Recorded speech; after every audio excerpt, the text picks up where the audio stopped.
Guys, क्या हाल चाल है आप सब का। उम्मीद करती हूँ आप सब बिल्कुल हेल्थ और फिट से होंगे। आज मैं बना रही हूँ अपनी मामा से छुप कर करेले। मेरी मामा है सो रही और मैंने सोचा कि मैं आज सब घर वालों के लिए बनाऊँ करेले। करेले बनाना बहुत ही आसान है, मेरे लिए तो बहुत ज़्यादा आसान है। वैसे मैंने पहले कभी नहीं बनाए, बट मेरे साथ मेरी एक आंटी हैं, हमारी हाउस हेल्पर, जो मेरी हेल्प कर रही हैं। लेकिन सब कुछ अभी फ़िलहाल तो मैं कर रही हूँ और आपको बहुत अच्छी सी रेसिपी दूँगी इन करेलों की। मैंने सोचा कि क्यों ना अपनी मम्मा को सरप्राइज़ दूँ। वैसे भी आज ना उनके हेडेक था बहुत ज़्यादा। आज जब हेडेक की वजह से ना उनसे उठने नहीं हो रहा था, तो वो तो आज रूम में अभी तक सो रही हैं। काफ़ी देर से वो टैबलेट लेके ना सो गई हुई हैं। दैट्स वाई मैंने सोचा चलें आज करेले मैं ही बना दूँ। बाहर हमारे जो हेल्पर है ना वो बर्तन धोने में मसरूफ़ हैं और मैं अंदर करेले में, इससे ज़्यादा सारे जो थे ना वो मैंने निकाल दिए हैं। ये तो मैंने कहा चलिए आप लोगों के लिए अपनी मामा ये मैंने ना ज़रा फ्लेम जो होता है ना वो हाई कर दिया ताकि ये जल्दी से जल्दी पकें।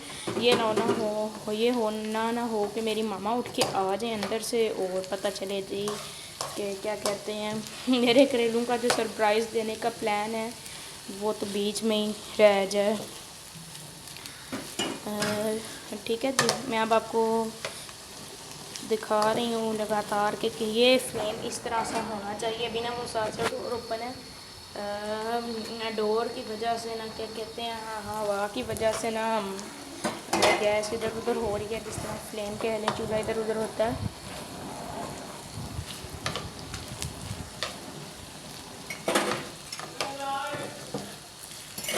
अब मेरा दिल है इनमें ना हम ज़रा इन्हें छोड़ दें ताकि इनमें बार बार चमचा ना हिलाया जाए, वरना ये पता है क्या, जब इनकी ये ज़रा हो जाते हैं ना अच्छी तरह गल जाते हैं, तो उसके बाद अगर इनमें चमचा यूँ मारते रहें तो ये टूटने लग जाते हैं बीच से। फिर ना बड़े वाले करेले खाने का मज़ा आता है, जो टूटे होते हैं ना उनका मुझे तो बिल्कुल मज़ा नहीं आता। ये करेले हो चुके हैं, ये मैंने पहला पोर निकाल लिया, मैंने अगला पोर डाल दिया, करेलों का पहला पोर निकाल दिया और इतने क्रिस्पी करेले बने हुए हैं ना, यानी अभी तो बनेंगे, बस फ्राई जो किए हैं वो बहुत क्रिस्पी करेले हुए हैं।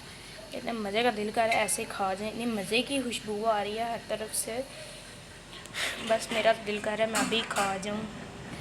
उसके अलावा चले आ जाएँ, अब कढ़ाई रखते हैं ऊपर ताकि हम बना सकें करेलों की अच्छी तरह भुनाई कर सकें।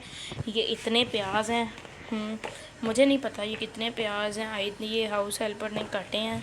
करेले मैंने खुद काटे थे, ये हाउस हेल्पर ने काटे हैं ये प्याज, और पता नहीं कितने मतलब करेलों में प्याज इस्तेमाल होगा, कुछ बचेंगे या सारे डालने होंगे। मैंने आपको बताया ना मुझे नहीं आइडिया कितना बनता है, बस मेरे साथ वो मेरी जो हाउस हेल्पर हैं वो मेरी हेल्प कर रही हैं लगातार। मैंने उन्हें भेजा कि जब तक करेले फ्राई होते हैं ना तब तक आप एक काम करें, अपना जो है ना क्रॉकरी वॉश करने वाला काम वो फिनिश कर लें।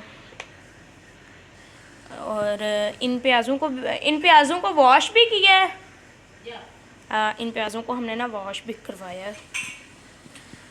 वॉश करने के बाद पता नहीं, मैं तो वॉश करवा के ही ना मामा कहती हूँ इस्तेमाल किया करें, वॉश करके प्याज इस्तेमाल किया करें, पता नहीं मुझे अंदर से स्मेल आती है। 2 अदद इसमें टमाटर जाएंगे। मेरी तो हाउस हेल्पर ने बोला है कि फ्रिज से निकाल के रखो टमाटर, अब मुझे नहीं पता जाएंगे या नहीं जाएंगे। चलें भाई आ जाएं, अब ना हम टमाटरों को यहाँ पे रखते हैं और कढ़ाई को चूल्हे पे चल के रखते हैं। ठीक है, मैं अब चूल्हे पे लेके जा रही हूँ कढ़ाई। आप लोग बोर मत होइएगा मेरे साथ, ये ना कहिएगा कि आज तो ईशा की बेटी आई है इसलिए बिल्कुल मज़ा नहीं आ रहा। अभी तक मैंने फ्लेम नहीं चलाया हुआ। और क्या कहते हैं आंटी, ज़रा मेरी हेल्प तो कर दें, तो क्या कहते हैं अभी फिर मैं पहले घी डाल लूँ, उसके बाद चूल्हा चलाऊँगी। अगर फ्लेम तेज़ हो ना तो क्या कहते हैं वो जल जाएगा और फिर ना जला हुआ खाने का अच्छा नहीं लगता खाने में। ये मेरी आंटी मेरी मदद कर रही हैं घी डालने में, और फ्लेम भी देखें ना मैंने ऑन कर दिया। अभी तो मैंने फुल ही रखा है क्योंकि एक साइड पर भी चल रहा चूल्हा। आए इसको फ्रिज में रख के आते हैं, इसको ना फ्रिज में रखने चलते हैं। इसको मैं फ्रिज में रख रही हूँ।